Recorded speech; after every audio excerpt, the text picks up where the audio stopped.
Bing bongy bong, bing bongy bong. This is Joe, the bearded historian. He'll tell you an interesting story. Be careful of his soldiers, they can be brats.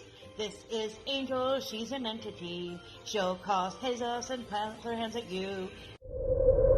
This is Sue, she likes spirits, not the alcohol. She's the reason this channel exists. This is David, he likes fire trucks. He's here occasionally. Bing bongy bong, bing bongy bong, bing bongy bong. We preserve his story. Ready, set, boom! I don't know why I did that. Wait, maybe I do. You have to wait and see. Unless you read the title. Which some of you do, some of you don't. To be fair, I don't always read the titles either, so not judging anybody. We have a Wayback Wednesday about a volcano explosion. If you guys do not know, this is about Mount St. Helen. I can talk words. Hang on a minute. Alright, I have chosen dinosaurs for today's race because we have lots of dinosaurs in today's pictures. Because, well, dinosaurs and lava and volcanoes go hand in hand, apparently, at least according to the pictures I found. From 3 movies and a show. You'll see what I mean. I hope you recognize something there. Well, but we'll see. Come on. There it goes. Alright, so we got Hurricane Ontario, there's Patty, there's Chronicles, there's Reef, there's Duo, there's Mark, there's John Paul, there's Tuber, there's Susan Rambles, there's John P, there's GOP3, there's My Linda, there's Ron. Let's see, there's... Who else do we see? There's New, there's Glitter, there's Zol, there's Sylvia, there's Kit Digging, Day's Adventures, Lower, Dimple, Pugwall. Let's see, who else do we see? Hard to name, you have names of everybody together like that. There's Sheena coming from the back. There's Bobby. Ooh, go Sheena. There's Rowdy. Let's see, there's Jacob. There's Ling. Ooh, well, come on, Reef. Oh, it's going to be Reef today. Hang on. Okay, this is the Reef Rubber, the primary ocean fishing channel, which is one of our bigger channels, 31K. Loves being on the ocean, fishing for all kinds of things. Come on. There we go. Rockfish, bass, slinging. Tries to get consistent, but it's hard. I understand. I'm used to be consistent, but not so much anymore. It depends on how challenging the website wants to be. And of course, now we're not on that channel anywhere. Hold on. As you can see, we got some crab snaring, bottom fishing, foraging for shellfish. And then on the shorts, we got some more very beautiful fishing and some other beautiful sites. And then, of course, some lives, hang out, chat, on all that nonsense.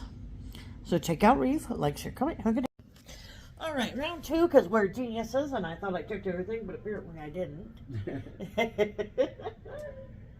Sue had an idea, and we'd already done it about 2 years ago. I swear, I checked everything, and just go do it, and it's like, it seems so familiar. Yeah, we've done the Oregon Trail before, I'm honest, you know. But anyway, little item, you know, and this one is kind of fun because I had the luck when I was in kindergarten that this actually happened.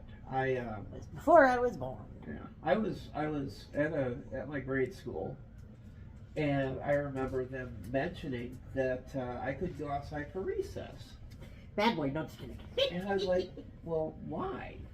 Well, the news started filtering down that there had been a volcanic eruption. And I was like, oh, really? And it had finally, you know, as the news started to percolate and be passed down 5 o'clock news came on, and they showed images. And, we'd heard about it, every night for the last, 2 months. But the big thing with when it happened was Mount St. Helens erupting. And in the period, it had been dormant from the 1840s and 1850s until about March of 1980. And then they started getting small earthquakes. Started about March 15th, indicating that magma might have begun moving below the volcano. Now, anybody who lives in the Northwest, we hear about a lot at Yellowstone. We hear about a lot of it in, around the Ring of Fire. Not a lot of people thought much of Mount St. Helens having earthquakes. Nah. It had been sleeping. Well, then about March 20th, 5 days later, a shallow magnitude 4.2 earthquake centered below the volcano's north flank signaled the volcano's return from a 123-year period of hibernation. They were slowly getting a building earthquake swarm, saturated area seismographs, and started to grow to about noon on March 25th, reaching peak levels in the next 2 days, including an earthquake registering 5.1 on the Richter scale. Also among a total of 174 shocks of magnitude of 2.6 or greater. Now, for those of you out in California, this is an afternoon. Right. But up here in Washington State, not that common. Well, shocks of magnitude 3.2 or greater were occurring at a slightly increasing rate during April and May, with 5 earthquakes of a magnitude 4 or above per day in early April, and then 8 per day the week before May 18th. Now, initially, no direct sign of eruptions was seen, but small earthquake-induced avalanches of snow and ice were getting reported in aerial observations. If we get a chance when Sue does the video, the look for images for the video, I hope she finds some of the early photos, because Mount St. Helens is a beautiful mountain before the eruption happened. Of course, afterwards it looks like, well, the surface of the moon. What? But I'll believe that. nope. Okay. About 12:36 p.m., March 27th, sporadic eruptions or explosions of steam caused by magma suddenly heating groundwater ejected smashed rock from within the old summit crater, excavating a new crater 250 feet wide and sending an ash column about 7,000 feet into the air. Now, by this date, a 16,000 foot long eastward trending fracture system had also developed across the summit area. This was followed by more earthquake swarms and a series of steam explosions that sent ash 10,000 to 11,000 feet above the vent. Now, most of the ash would fall between 3 and 12 miles from the vent, but some would wind up 150 miles south to Bend, Oregon, or 250 miles east to Spokane, Washington. Mother Nature is clearing her throat. Now, the second new crater and a blue flame were observed on March 29th. The flame was visibly emitted from both craters and probably created by burning gases. Nah. Static electricity generated from ash clouds rolling down the volcano sent out lightning bolts that were up to 2 miles long. Ooh, that must have been fun. Oh, yeah. 93 separate outbursts were reported on March 30th, and an increasingly strong harmonic tremor were first detected on April 1st, alarming geologists and prompted the governor, Dixie Lee Ray, to declare a state of emergency on April 3rd. Governor Ray issued an executive order on April 30th, creating a red zone around the volcano, and anyone caught in the zone without a pass faced a $500 fine, equivalent to about $1,900 in our money nowadays, or 6 months in jail. Woo! Now, This precluded many cabin owners from visiting their property. Well, by April 7th, the combined crater was 1,700 by 1,200 feet and 500 feet deep. Wow. The USGS team determined that in the last week of April, that a 1.5-mile diameter section of St. Helens north face was displaced outward by at least 270 feet, aka the bulge. For the rest of April and early May, this bulge grew by 5 to 6 feet per day. By mid-May, sounds like a pimple. That's a major pimple. By mid-May, oh my God, I'm gonna pop that. Extended more than 400 feet by mid-May. As the bulge moved northward, the summit area behind it progressively sank, forming a complex down-dropped block called a graben. Now, geologists announced on April 30th that the sliding of the bulge area was the greatest immediate danger and that such a landslide might spark an eruption.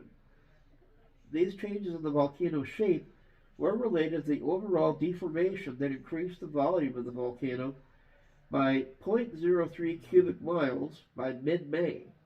This volume increase presumably corresponded to the volume of magma that pushed into the volcano and deformed its surface.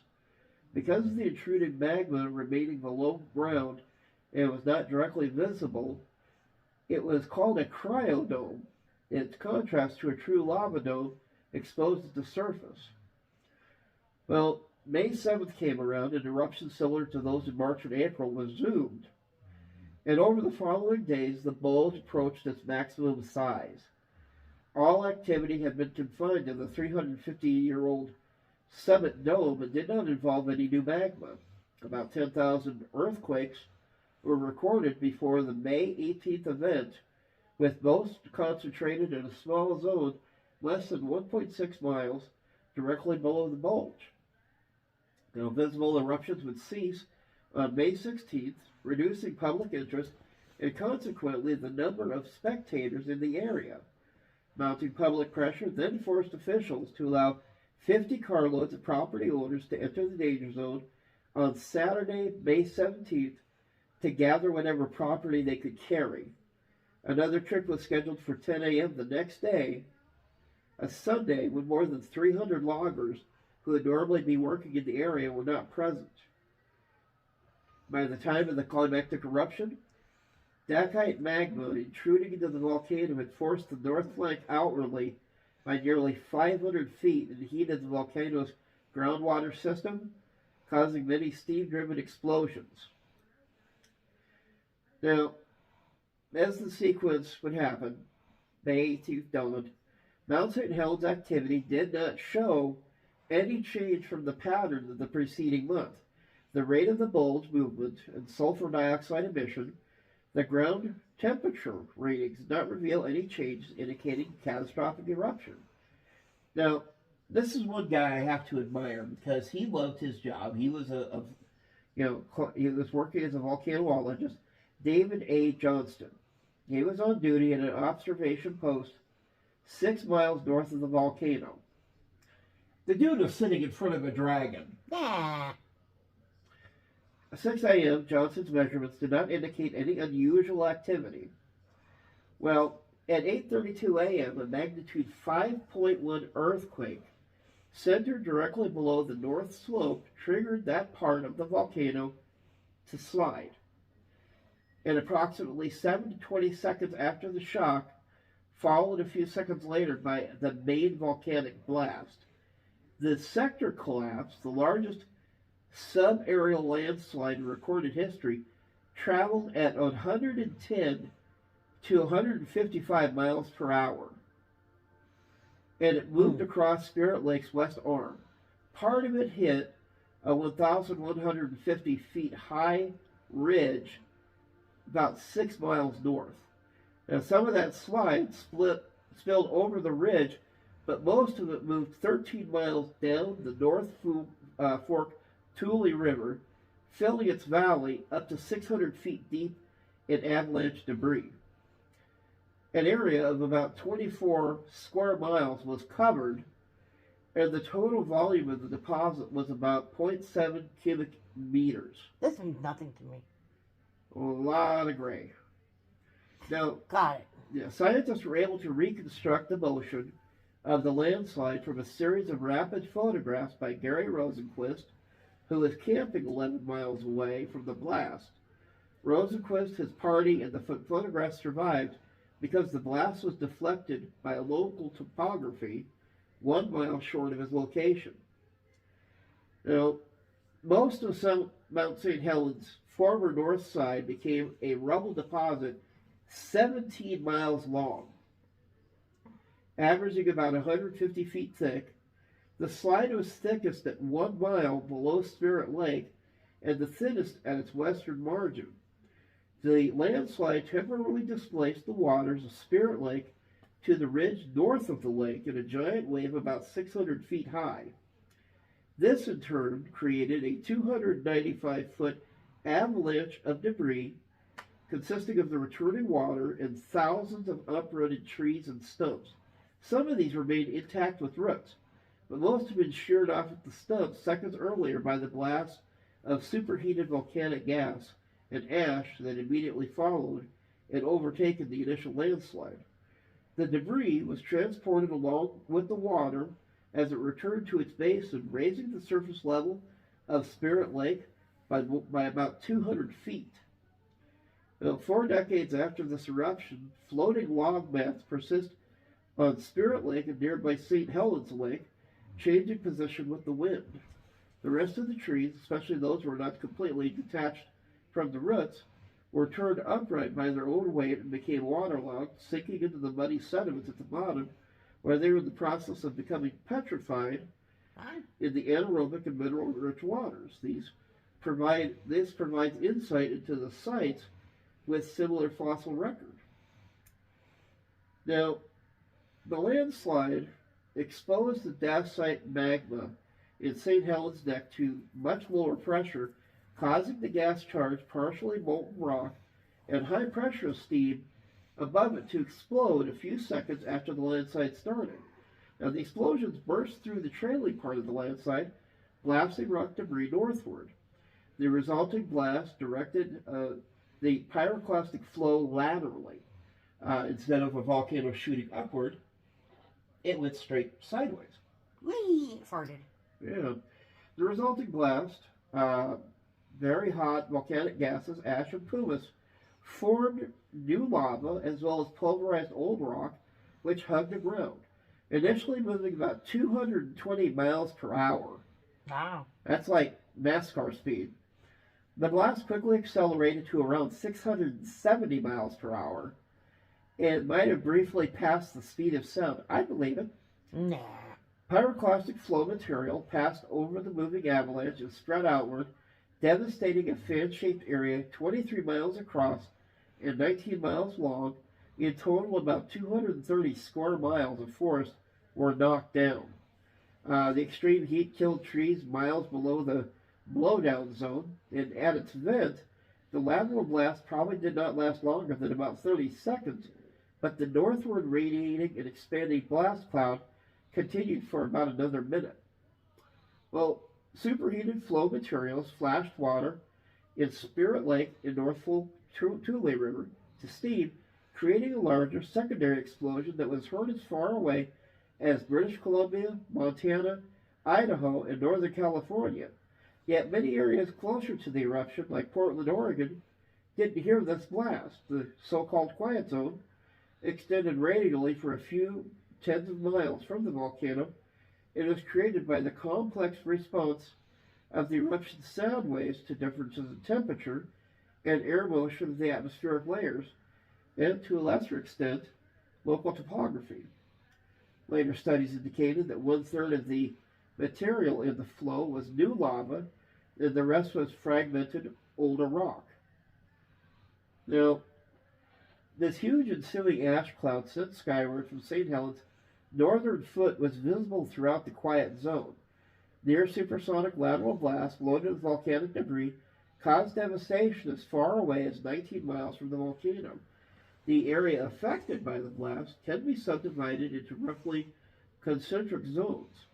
The first, the direct blast zone, the interval zone, averaged about 8 miles in radius, an area in which virtually everything, natural or artificial, was obliterated or carried away. For this reason, the zone has been called the tree removal zone. Nah. The flow of material carried by the blast was not deflected by topographic features of the zone, and the blast released energy equal to 24 megatons. The second area, the channelized blast zone, an intermediate zone, extended out to distances of 19 miles or 31 kilometers away from the volcano, an area in which the flow flattened everything in its path and was channeled by some extent to the topography. In this zone, the forces and directions of the blast were strikingly demonstrated by the parallel alignment of toppled large trees broken off at the base of the trunk as if they were blades of grass mown by a scythe. This zone was known as the tree down zone. Channeling and deflection of the blast caused striking, varied local effects that remained conspicuous after some decades. Where the blast struck land open directly, it scoured it, breaking trees offshore and stripping vegetation and even topsoil, thereby delaying revegetation for many years. Where the blast was deflected so as to pass overhead by several meters, it left the topsoil and the seeds it contained, permitting faster revegetation with scrub and herbaceous plants, and later with saplings. Trees in the path of such higher blasts were broken off wholesale at various heights, whereas nearby stands were more sheltered positions recovered comparatively rapidly over conspicuous long-term harm. In Section 3, the seared zone, or standing dead zone, the outermost fringe of the impacted area, is a zone where trees remained standing but were singed brown by the hot gases from the blast. Mm-hmm. Now, by the time this pyroclastic flow hits its first human victims, it's still as hot as 680 degrees Fahrenheit. Yikes, that's crazy. Yeah. And filled with suffocating gas and flying debris, most of the 57 people known to have died in that day's eruption succumbed to asphyxiation, while several died from burns. Lodge owner Harry R. Truman was buried under hundreds of feet of avalanche material. David A. Johnston, who was stationed at the observation post Coldwater 2, 6 miles north of the mountain, was one of those killed, as was Reed Blackburn, a Vancouver, Columbian, and National Geographic photographer who is situated near Coldwater Creek, 8 miles from the volcano on the day of the eruption. Robert Landsberg, another photographer who was within a few miles of the summit, was killed by the ash cloud. He was able to protect his film with his body, and the surviving photos provided geologists with valuable documentation of the historic eruption. Wow. Another eruption victim, amateur radio operator Gary Martin, located near Coldwater Peak and farther north of Johnson's position, reported his sighting of the eruption enveloping the Coldwater 2 observation post. As the blast overwhelmed Johnson's post, Martin declared solemnly, "Gentlemen, the campered car that's sitting over to the south of me is covered. It's going to hit me too," before his radio went silent. Now, subsequent outpourings of pyroclastic material from the breach left by the landslide consisted mainly of new magmatic debris rather than fragments of pre-existing volcanic rocks. The resulting deposits formed a fan-like pattern of overlapping sheets, tongues, and lobes. At least 17 separate pyroclastic flows occurred during the May 18th eruption, and their aggregate volume, again, was about 0.05 cubic meters. The flows deposited were still about 570 to 790 degrees Fahrenheit 2 weeks after they erupted. Wow. Yeah. Secondary steam blast eruptions fed by this heat created pits on the northern margin of the pyroclastic flow deposits at the south shore of Spirit Lake and along the upper part of the North Fork Tule River. These steam blast explosions continued sporadically for weeks or months after the emplacement of pyroclastic flows, and at least one occurred a year later on May 16th, 1981.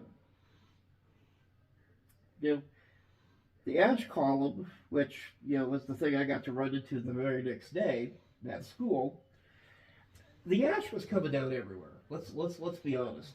Um, Granted, South Dakota sits 2 states away from Washington State. It would have to go over Oregon, Montana, and drift into And South Montana's a Dakota. big state. Yeah, I mean, going across Montana, it's a good 12-hour drive.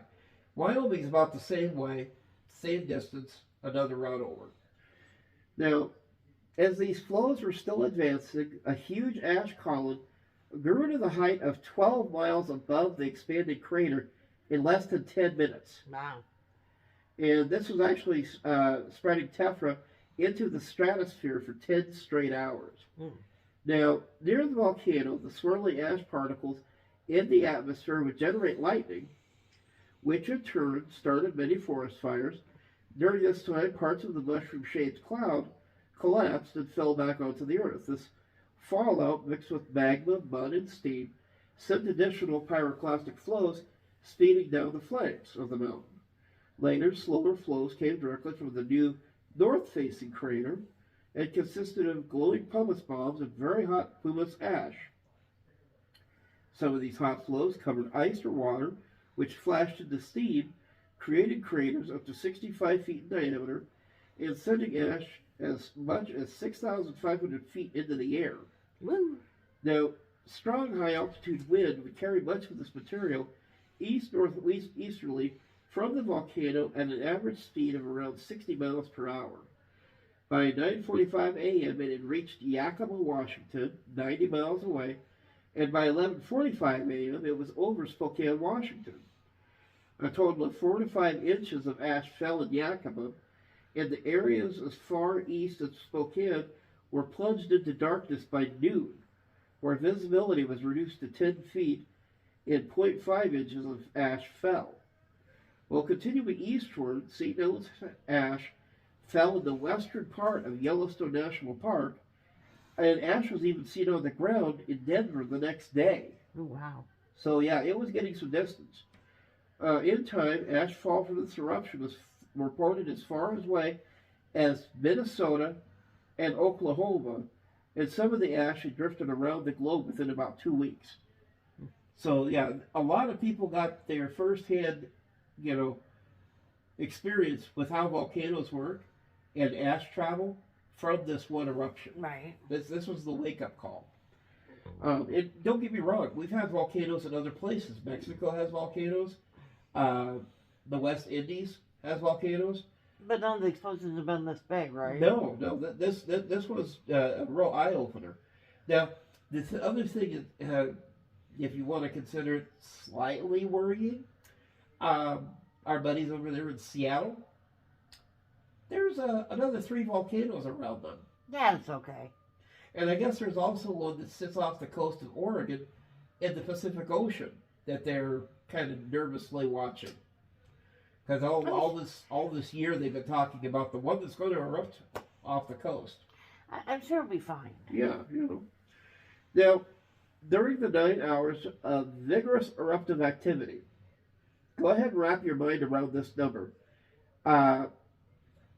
About 540 million tons of ash fell over an area of more than 22,000 square miles. The total volume of the ash before its compactation by rainfall was about 0.3 cubic miles. The volume of uncompacted ash is equivalent to about 0.05 cubic miles of solid rock, or about 7% of the amount of material that slid off in the debris avalanche. By around 5:30 p.m. that day, the vertical ash column declined in stature, but less severe outbursts continued through the next several days. Now, the other thing to realize about this happy ash thing, it's not like cigarette smoke. It's not your little white poofy things. Volcanic ash, it's rock. Basically. If you put it under a microscope and look at what volcanic ash looks like, it's sharp. It's like a little blade of glass. and you wouldn't want to inhale it. Uh, it almost kind of reminds you of cement, Portland cement. My dad used to load that in the cement plant. If it mixes with water, it will turn into concrete. And if you happen to inhale it, that's what was killing these people. They basically suffocate. They fill up their lungs. Now, generally, ash that, given the way airborne ash is deposited after an eruption, strongly influenced by the meteorological condition, certain variation of ash type will occur as a function of distance to the volcano or time elapsed from the eruption. The ash from Mount St. Helens is no exception, hence the ash properties have large variations. Now, bulk chemical composition of ash has always been found to be about 65% silicon dioxide, 18% aluminum oxide, 5% ferric oxide, 4% each of calcium oxide and sodium oxide, and 2% magnesium oxide. Trace elements can also be detected. Concentrations vary with chlorine, fluorine, and sulfur.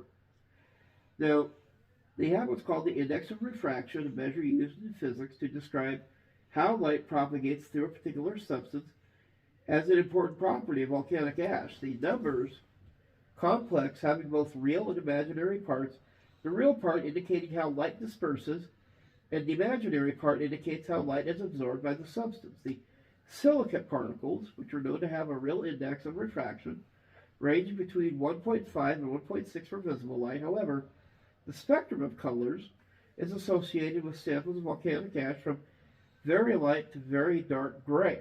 This makes for variations to be measured. Imaginary refractive index under visible light. In the case of Mount St. Helens, the ash settled into the three main layers on the ground. The bottom layer was dark gray and found to be abundant in older rocks and crystal fragments. The middle layer consisted of a mixture of glass shards and pumice, and the top layer of ash was consisted of very fine particles. For example, when comparing to the imaginary part of the refractive index, the stratospheric ash from 9.3 and 11.2 miles from the volcano, they have similar values of around 700, and then differ significantly around 300, looking at the scales of nanometers. Here, at 11.2 miles sample, was much more absorbent than at 9.3 miles.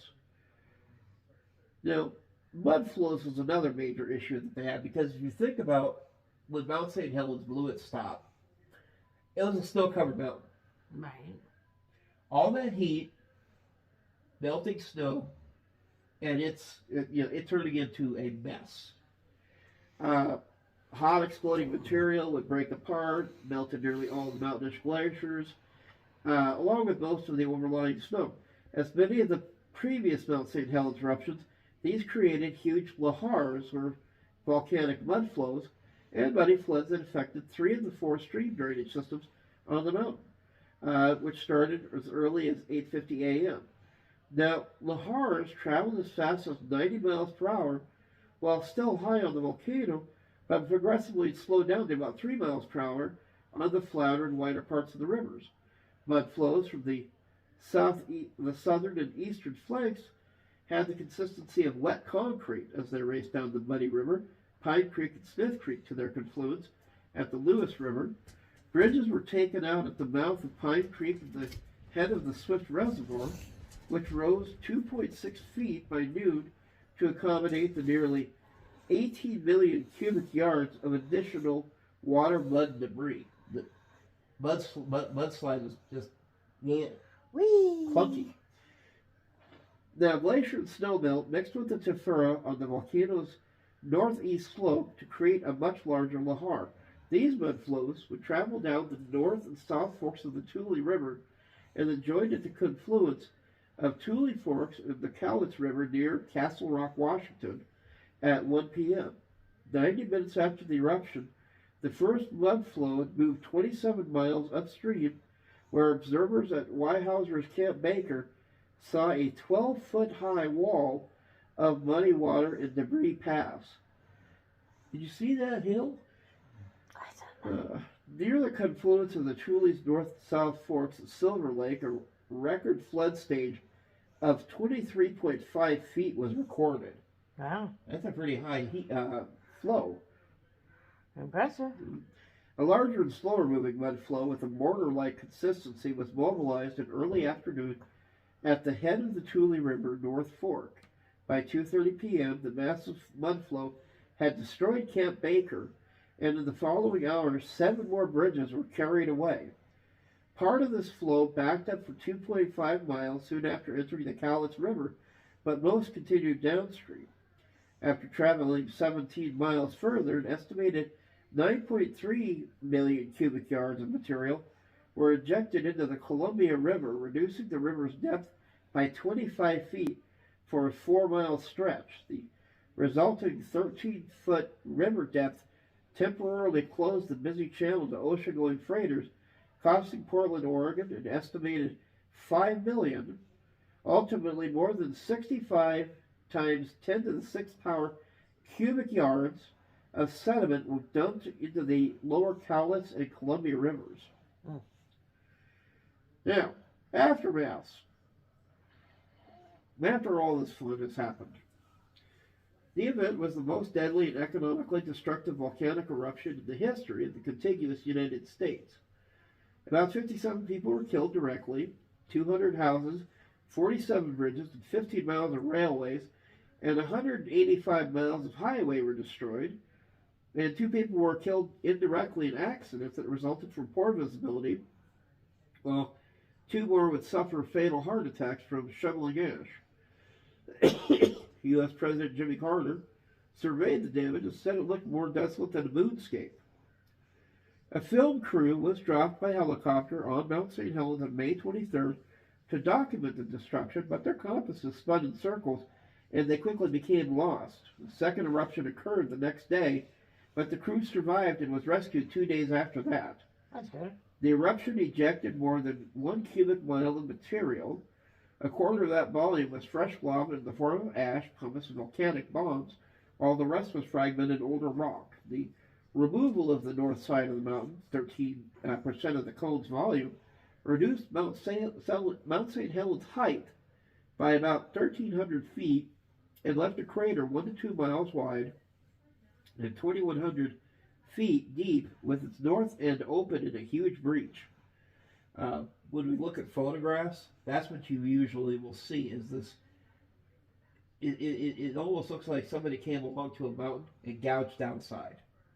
It's really kind of terrifying to imagine what it looked like when it was erupting, but now what it looks like, you're like, ow. What a heck of a punch.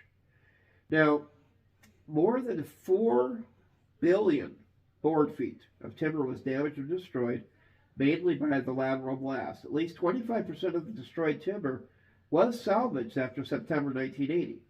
Downwind of the volcano, in areas of thick ash accumulation, many agricultural crops like wheat, apples, potatoes, and alfalfa were destroyed. As many as 1,500 elk and 5,000 deer were killed, and an estimated 12 million Chinook and coho salmon fingerlings died when their hatcheries were destroyed. Another 40,000 young salmon were killed when they swam through the turbine blades of hydroelectric generators after reservoir levels were lowered along the Lewis River to accommodate possible mudflows and floodwaters.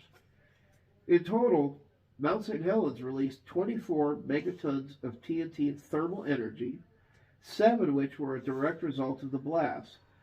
Equivalency, 1,600 times the size of the atomic bomb dropped on Hiroshima. Now, the death toll commonly cited at 57, but 2 points of uncertainty remain. The first point regards 2 officially listed victims, Paul Hyatt and Dale Thayer. They were reported missing after the explosion. In the aftermath, investigators were able to find individuals named Paul Hyatt and Dale Thayer who are alive and well. However, they were unable to determine who reported Hyatt missing, and the person who is listed as reporting Thayer missing claimed she was not the one who did so. Since the investigators cannot verifying that they were the same height they who reported missing, the names remain listed among those presumed dead.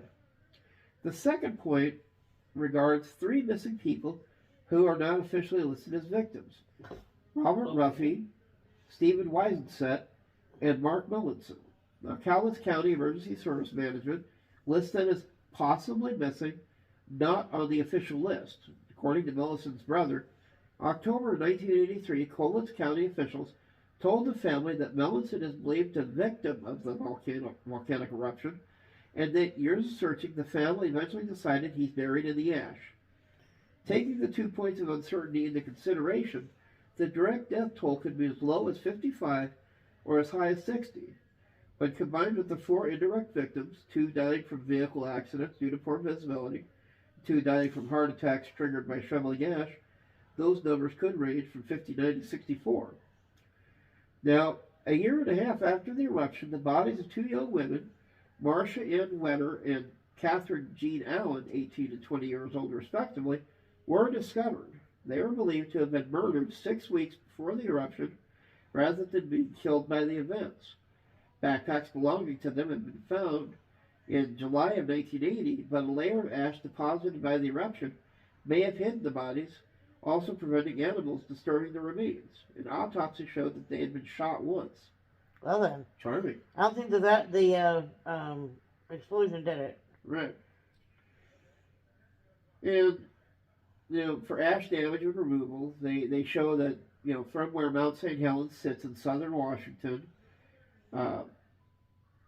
in the large-scale spread, a town called Ritzville in Washington State got hit pretty hard. Yakima is right on the borderline, up to 2 inches. And then, again, it covers all the way from Washington State to the upper northeast corner of Minnesota. Almost all of North Dakota was, experienced some form of, whether it's a trace of ash up to a half an inch. Most of Wyoming got covered. The panhandle of Nebraska. I would say a good 4/5 of South Dakota got covered. And right through the middle of Colorado into New Mexico. And then, of course, the what's really weird is it's probably because of how it went into the atmosphere and then it started coming back down again. They saw traces of it on May 18th in Oklahoma. But eventually, it drifted all the way around the world. That's so much fun. Oh, yeah. They said when ashfall created some temporary major problems with transportation, sewage disposal, and water treatment systems. Visibility was greatly decreased during ashfall, closing many highways and roads. Interstate 90, which comes through Rapid here, from Seattle to Spokane was closed for a week and a half. Air travel was disrupted between a few days to 2 weeks as several airports in eastern Washington had to shut down because of ash accumulation and poor visibility. Ash could actually take down airplanes, which is kind of a scary thought. Of course, they also mentioned that, let's think about everybody's favorite island, Iceland. When they have volcanic eruptions go off, there's times they can't send flights over the North Atlantic because the plumes of ash are going off. I would not want to be in a 767 or a 757 and all of a sudden have those plumes take and choke out your engines. I can't swim. What?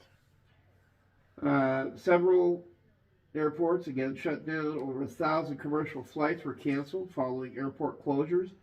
Fine-grained, gritty ash caused substantial problems for the internal combustion engines and other mechanical and electrical equipment. The ash contaminated oil systems, clogged air filters, and scratched moving surfaces. Fine ash would cause short circuits in electrical transformers, which in turn caused power blackouts.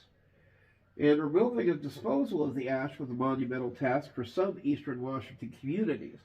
State and federal agencies estimated that over 2.4 million cubic yards of ash, equivalent to 900,000 tons in weight, were removed from highways and airports in Washington. The ash removal would cost $2.2 million and took 10 weeks in Yakima. The need to remove ash quickly from transport routes and civil works dictated the selection of some disposal sites. Some cities used old quarries and existing sanitary landfills, while others created dump sites wherever expedient. To minimize wind reworking of ash dumps, the surfaces of some disposal sites were covered with topsoil and seeded with grass. In Portland, the mayor eventually threatened businesses with fines if they failed to remove the ash from their parking lots. And of course, the refined estimate, $1.1 billion or $3.4 billion in 2023, was determined in a study of the International Trade Commission at the request of the United States Congress. A supplement appropriation of $951 million for disaster relief was voted by Congress, which the largest share went to the Small Business Administration, U.S. Army Corps of Engineers, and FEMA. Also, indirect and intangible costs of the eruption were incurred. Unemployment in the immediate region of Mount St. Helens rose tenfold in the weeks immediately. Who's going to go chop wood during this? And then returned to near normal levels once the timber salvaging and ash cleanup operations were underway. Only a small percentage of residents left the region because of the lost jobs owing to the eruption. Several months after May 18th, the few residents reported suffering stress and emotional problems, though they coped successfully during the crisis. Counties in the region requested funding for mental health programs to assist such people. Initial public reaction to the eruption dealt a nearly crippling blow to tourism, an important industry in Washington. Not only was tourism down in the Mount St. Helens Gifford-Pinchot National Forest area, but conventions, meetings, and social gatherings were canceled or postponed in cities and resorts elsewhere in Washington and neighboring Oregon not affected by the eruption. The adverse effect on tourism and conventioneering, however, proved only temporary. Mount St. Helens, perhaps because of its reawakening, has regained its appeal to tourists. The U.S. Forest Service and the state of Washington opened visitor centers and provided access for people to view the volcano's devastation. Sometime I would not mind going out and checking that out. Maybe someday. Yep. But that's been our little trip back into history. Something that you might see off and on in the news or see it on Facebook. I've seen a couple places where they've been posting his stories. The one that was always kind of terrifying to me was there was a guy who was in a car, and he had a VHS camera at the time, and he couldn't see anymore, and he ran into a pole, and all he could do is he got out of his car and he tried to walk towards the light, and they showed what the light looked like, and it was like dusk, dark, and it was at 11 o'clock in the morning, but it was black. And I all I can think of is I can't imagine trying to breathe back then. Breathing, again, is optional. Yeah. But this has been the Bearded Historian with a little look back in history at Mount St. Helens erupting. Yeah, folks, we'll see you next week. Oh, goodbye, everybody. Oh?